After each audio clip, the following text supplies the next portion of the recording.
আজি ସୁନା ଓ ରୂପା ଦରରେ ହୋଇଛି ବଡ଼ ପରିବର୍ତ୍ତନ। ଭିଡିଓକୁ ସମ୍ପୂର୍ଣ୍ଣ ଦେଖନ୍ତୁ, ଯାହାଫଳରେ ଆପଣ ସମ୍ପୂର୍ଣ୍ଣ ସୂଚନା ପାଇପାରିବେ ଏବଂ ଏଇଭଳି ଲାଟେଷ୍ଟ ନ୍ୟୁଜ ଅପଡେଟ୍ ପାଇବା ପାଇଁ ଚାହୁଁଥିଲେ ଭିଡିଓକୁ ଲାଇକ୍ କରିବା ସହିତ ଚ୍ୟାନେଲକୁ ସବସ୍କ୍ରାଇବ କରି ରଖନ୍ତୁ, ଯାହାଫଳରେ ଆପଣ ଏଇଭଳି ଲାଟେଷ୍ଟ ନ୍ୟୁଜ ଅପଡେଟ୍ ପ୍ରତିଦିନ ପାଇପାରିବେ। ଆସନ୍ତୁ ସମ୍ପୂର୍ଣ୍ଣ ଖବର ଉପରେ ନଜର ପକାଇବା।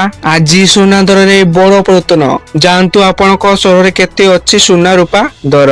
ଆଜି ଭାରତରେ ସାପ୍ତାହିକ ଭାବରେ ସୁନା ଦର ବୃଦ୍ଧି ପାଉଛି। ଗୋଟିଏ ସପ୍ତାହରେ 24 କ୍ୟାରେଟ ସୁନାର ମୂଲ୍ୟ 760 ଟଙ୍କା ବୃଦ୍ଧି ପାଇଛି, ଯେତେବେଳେ 22 କ୍ୟାରେଟ ସୁନାର ମୂଲ୍ୟ 700 ବୃଦ୍ଧି ପାଇଛି। ନଭେମ୍ବର 23 ତାରିଖରେ ରାଜଧାନୀ ଦିଲ୍ଲୀରେ 24 କ୍ୟାରେଟ ସୁନାର ମୂଲ୍ୟ 10 ଗ୍ରାମ ପ୍ରତି 1,25,990 ଟଙ୍କା ଥିଲା। ସେହିପରି ଓଡ଼ିଶା ରାଜଧାନୀ ଭୁବନେଶ୍ୱରରେ 24 କ୍ୟାରେଟ ସୁନା ମୂଲ୍ୟ 10 ଗ୍ରାମ ପିଛା 1,25,840 ଟଙ୍କା ରହିଥିବା ବେଳେ 22 କ୍ୟାରେଟ ସୁନାର ମୂଲ୍ୟ 10 ଗ୍ରାମ ପିଛା 1,15,315 ଟଙ୍କାରେ ପହଞ୍ଚିଛି। ଅନ୍ୟପଟେ ରୂପା କିଲୋ ପିଛା 1,61,000 ଟଙ୍କା କାରବାରରେ ଆରମ୍ଭ କରିଛି। ଏ ରହିଛି ସୂଚନା। ଆପଣମାନେ ଭିଡିଓକୁ ସମ୍ପୂର୍ଣ୍ଣ ଦେଖିଥିବାରୁ ଆପଣମାନଙ୍କୁ ଧନ୍ୟବାଦ।